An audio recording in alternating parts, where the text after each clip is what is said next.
The importance of the Red Sea cannot be denied. You have 15% of the global seaborne trade that passes through here. And if you look down here, this is the Bab el-Mandeb Strait, which is an absolutely critical narrow area that ships go through into the Red Sea and then up to the Suez Canal.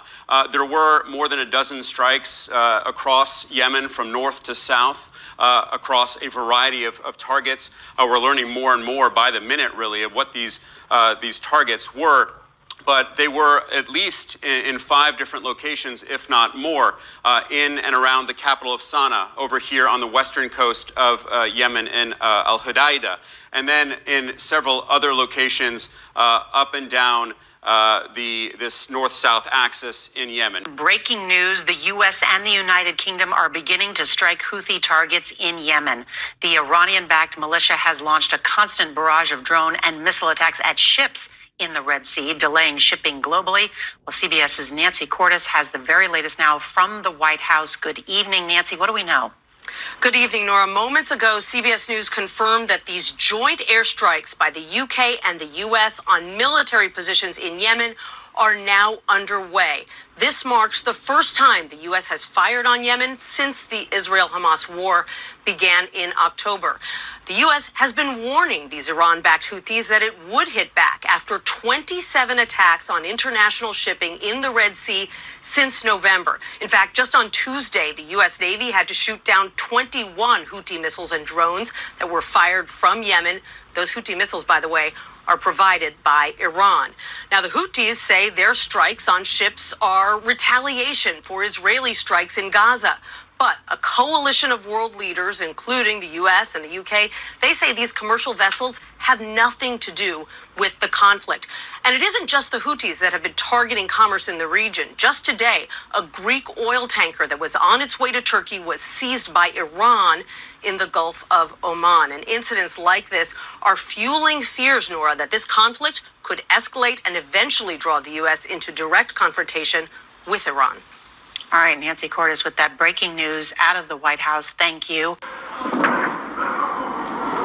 The United States striking the Middle East this hour. A U.S. official telling CNN that right now the U.S. military is carrying out strikes with fighter jets and Tomahawk missiles on Yemen.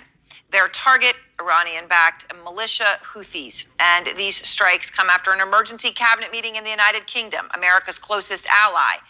To be clear, these strikes in the Middle East are very significant. The United States is now finally taking action, and it could change the Israel-Hamas war into something much bigger. The Houthis have been relentlessly attacking ships in the Red Sea since November. Reports today of another attack, the 27th by the group in the area under 2 months, according to the Pentagon. Now, the Houthis are already vowing to retaliate to any strikes. A senior member moments ago saying, and I quote, "We will confront America, make it kneel down and burn its battleships and all its bases and everyone who cooperates with it, no matter the cost." I don't think it's a coincidence that the U.S. empire and the U.K. chose to attack Yemen on the first day of Israel's trial at the ICJ. This is because Yemen was one of the first countries to respond militarily to the genocide Israel was committing in Gaza. Their goal was to set up a blockade to and from Israel for as long as Israel is committing genocide in Gaza. This is why during the ceasefire, Yemen didn't attack a single ship. But instead of the U.S. empire and the UK calling for a ceasefire, they decide to start another war. This in turn sends a message to the rest of the international community that the U.S. empire and the UK intends to continue backing up Israel for their actions, just like how the U.S. and the UK were the last 2 countries to support apartheid South Africa. Also, if you didn't know, Saudi Arabia, with the help of the U.S. empire, has been bombing Yemen for the past 9 years. Shalom. Call Halayim La, Yahweh, by Hashem, Yahweh Shai, by Hashem Rakakwadash. Double honors to the elder apostles, the elders of Great Millstone, that's GMS. Peace and blessings to the Akim and a few Akwat across the 4 winds. It's your brother Bata Mayan from Great Millstone, Houston, coming to you with another lesson. Now, I saw this video on the brother page. I like the way he has the clip set up. Hey, we're in that time of war. As you read in the Old Testament, in the book of Ecclesiastes, chapter 3, It's a time of war, then there'll be a time of peace. It's not going to be peace until Yahweh sends Yahweh Shai to save the children of Israel. That's who salvation is for. Yahweh is the Most High, whom the world ignorantly calls God, which his name means he is, he exists, he do be, and his only begotten son's name is Yahweh Shai. It's not Jesus Christ. His name means he is salvation. He's our Redeemer. Salakia. But, Lord willing, this lesson is edifying, to the hopeful elect, which is the 12,000 men from the 12 tribes of Israel, you so-called Negroes, Latinos, and Native Americans. Then you also have the rest of the 1/3, the innumerable multitude, which is the men, women, and children of the nation of Israel and the Israelite foreigners, those that look like the other heathen nations. Because we have been scattered across the four winds. All over the earth, you'll find Israelites that look, every shade. Revelation chapter 11, verse 14. The second woe is past, and behold, the third woe cometh quickly. When you go into woe, that's death, destruction, mourning, and sorrow. That's what happens during war. Hey, war, it's going to be a lot of casualties. But you have World War I and World War II. They've already passed. But right now, we're in the midst of World War III. And it's escalating pretty quickly. We're getting close to that peak time where it's going to climax, and then all hell's going to break loose. And Lord willing, it happens this year. Through Apostle Tahar, year 2024 is the hopeful year of Jacob's trouble. Hey, during Jacob's trouble, you're going to have World War III. You're going to have the microcharagma. Hey, it's going to be a lot of famines and etc. It's going to be chaotic across the four winds. It's going to be like a time that never was before. The book of Joel, chapter 3, verse 2. I will gather all nations and will bring them down into the valley of Jehoshaphat. Now, the valley of Jehoshaphat is what Esau Edom, which is a self-proclaimed white man, called the Middle East, which they don't call it that in the Eastern Hemisphere. They look at you crazy when you say Middle East. They understand that you are from the Western Hemisphere, mainly America. And they really do believe that Americans are stupid, which they really are. Even the scriptures say our people, you so-called Negroes, Latinos, Native Americans, are sottish. You're sottish children. That means stupid. You're foolish. But they're going to be gathered in the valley of Jehoshaphat. The valley of Jehoshaphat is Yahweh Shaphat in the Hebrew. Yahweh's place of judgment. And he's going to send his only begotten son, Yahweh Shai, in the heavenly host. Host is armies. Yahweh Shai is the Lord of Sabaoth, the Lord of armies, the Lord of war. Exodus 15:3. Yahweh Bashem Yahweh Shai is a man of war. Yahweh Bashem Yahweh Shai is his name. Back in that Joel, and will plead with them. Plead means is Shaphat in the Hebrew, means to judge. He's not the Lord Yahweh Bashem Yahweh Shai is not going to beg and plead. No, he's going to judge, because there's no power greater than Yahweh Bashem Yahweh Shai. And will plead with them there for my people and for my heritage. That just goes to show you that Yahweh Bashem Yahweh Shai is for the nation of Israel. We're his people. We're his heritage. His salvation is only for the nation of Israel, whom they have scattered among the nations and parted my land. We've been scattered across the four winds through the curses. You can read about that in Deuteronomy chapter 28, from 15 on down. And then you can also read that in the book of James, chapter 1, verse 1. Let me jump down. Joel 3:9. Proclaim ye this among the Gentiles. Prepare a war. In the Eastern Hemisphere, they're gearing their people up for war, mentally, physically, emotionally. Some of these Eastern Hemisphere countries aren't really prepared for war because what? They're being attacked by Esau Edom, a self-proclaimed white man, but they're gearing up to get into war. Wake up the mighty men, let all the men of war draw near, let them come up. So they're going to come up to the valley of Jehoshaphat. All the nations are going to be there. And they're going to see Yahweh Shai up close and personal. Joel chapter 3, verse 10. Beat your plowshares into swords and your pruning hooks into spears. Let the weak say, I am strong. You have all these weaker nations gearing up, their artillery. You have places like North Korea, test-firing missiles, hey, at will. They're ready to go to war with South Korea, just because of what Esau Edom is doing, on the behalf of Babylon the Great, or the virgin daughter of Babylon. And this place will be hit by thermonuclear missiles, not only from the enemies, but also from the allies.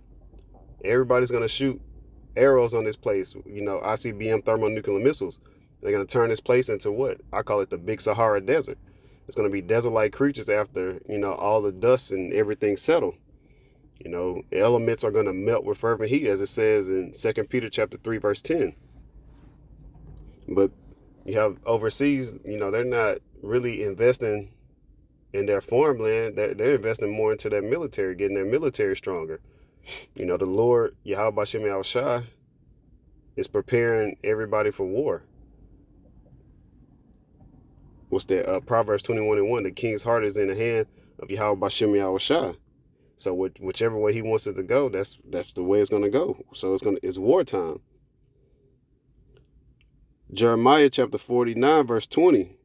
Therefore, hear the counsel of the Lord Yahweh Bashem Yahushua, that he have taken against Edom and its purposes, that he hath purposed against the inhabitants of Teman. Teman goes into the wise men of Esau Edom, the self-proclaimed white man, go into the Germans. I like to call them the smarty pants. They're the smart guys. Surely the least of the flock shall draw them out.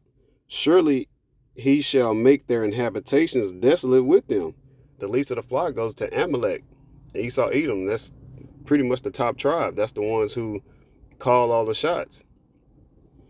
They're going to draw who? Esau Edom here in DC. The military. The military is already stretched for thin. So I don't know how they're gonna continue to win all these little wars and skirmishes. They're running out of money. They're running out of resources, and that's part of the plan. Yahweh Bashem Yahushua is the ultimate chess player. Plus, they don't have, even if they have full artillery, these nations still don't stand a chance against Yahweh Shai, who's the ultimate power, underneath Yahweh. And no, it's not no woman that's up there. But we can't wait for Amalek or Esau Edom to bring the U.S. into war, so World War III can pop off, and hey, Jacob's trouble, Lord willing, is this year, the year 2024, coined by Elder Apostle Tahar, the hopeful year of Jacob's trouble, which all world's going to lead to World War III, the microcharagma, which is that grain of rice that goes underneath your skin that you could buy or sell. Hey, that's what we're waiting on. That's what we're praying for. We're hastening the day. Matthew chapter 24, verse 6. And ye shall hear of wars and rumors of wars. It's a lot of rumors of wars in different places. But soon that war is going to manifest. It's not going to be a rumor anymore. I guarantee if you Google, top searches, you're going to see what? World War III. People going to be worried about the draft. And a lot of you females are going to get drafted. There's a lot of females in the service now.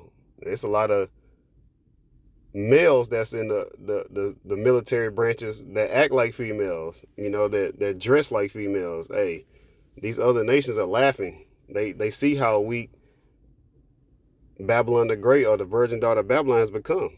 And the Lord is going to lay this place flat with that thermonuclear, heat. It's going to be tormented. The elements are going to melt with fervent heat. See that ye be not troubled. The Lord didn't give us the spirit of fear. Hey, we're not going to be troubled. We're going to be in the mindset, Lord willing, that our salvation draweth nigh. For all these things must come to pass, but the end is not yet. Matthew 24:7.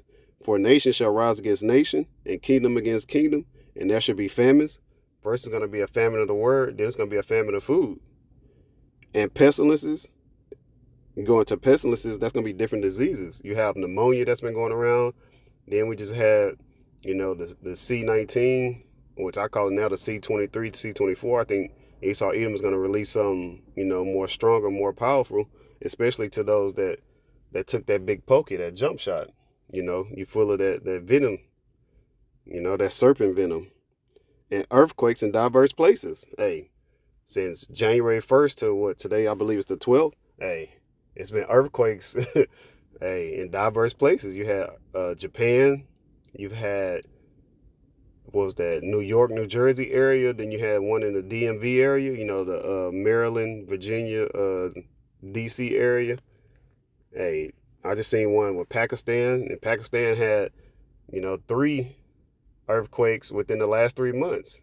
Probably a 5 point, you know, plus on the Richter scale. Hey, the Lord is bringing forth judgment.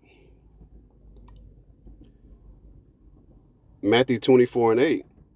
All these are the beginning of sorrows. And then we go into sorrows, you know, it's going to be those birth pains. When a woman is about to give birth, what happens? She starts grabbing her side and her stomach.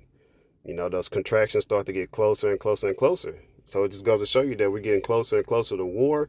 And then ultimately what? You deliver a baby. And then, you know, we're those babes, you know.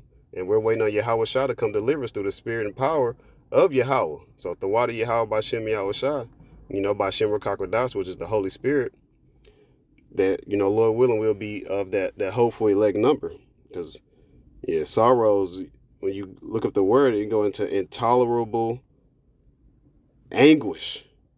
Hey, people in the time of Jacob's trouble are going to be seeking death and shall not find it, as the scriptures say.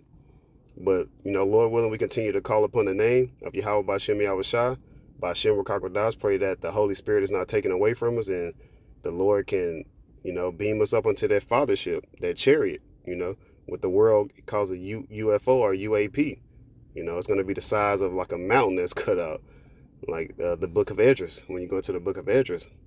But Lord willing, we have that hopeful elect number. But Lord willing, this is edifying to the hopeful elect, the 12,000 men from the 12 tribes of Israel, you so-called Negroes, Latinos, and Native Americans. Then the rest of the 1/3, the Israelite foreigners who look like the other heathen nations. And then you have the men, women, and children, you know, you so-called Negroes, Latinos, and Native Americans. Shalom and Kwam Yashala.